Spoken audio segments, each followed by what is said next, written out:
Darragh O'Brien mar tá lúta tithíochta tAire go súlaige go mbeidh treoirlinn pleanála nó go Gaeltacht fáiltí ag tús mé bealtaine.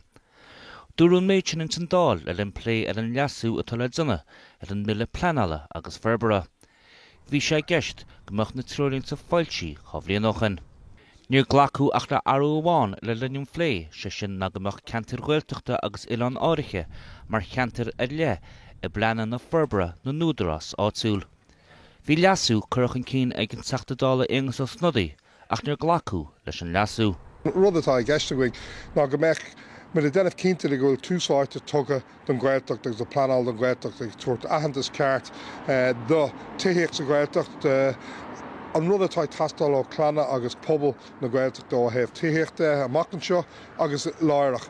Go dtí seo níl an aire sásta túsáite a thuairtáibh munaíana sé sin beag méid fós ag airgáint leis a gceann bliana. Ag tús na seachtaine, bhí léirsú ag pobl ó cheantar Gaeltachta taobh go theachláin le ard a tharraingt ar an ngearchéim Tithíochta san Gaeltacht. De lún se thugann tá sé beartaí ag an aire Tithíochta Darragh O'Brien bolla leis an ngrúpa feachtais Bánú, grúpa a bunaíú ag deireadh na bliana seo caite margheall ar deacrachtaí pleanála in san Gaeltacht. Tá tAire andíortha rud a cin dhéanamh faoi seo.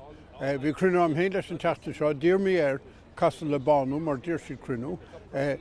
Tá anachas ar an gúilte castaló leis na feimhní ag an tíotan a bheith hán a phléló.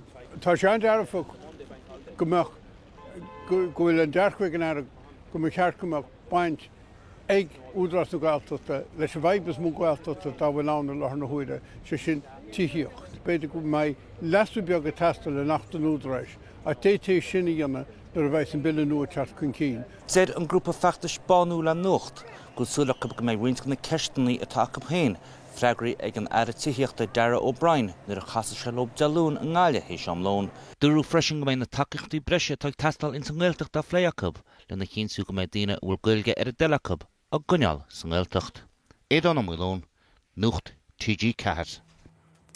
Tá seirbhísí míchamis aimimeach na seirbhíse sláinte tar éis cuairim cónathe atá fealúnacha ghaimsiú de dhéagóid atá tar éis suas le rábhí a chahabh seomra gan finóig san enad éigeandála in ospidéal na hallscoile Ciarí I Drálaí. Tá riachtainna sí casta ag an mócha le bhífe chuairim cams riimiise. I rátas ó effigan aristáit sa rainn leanaí míchamis agus óige an Robert den nuacht tGCAT.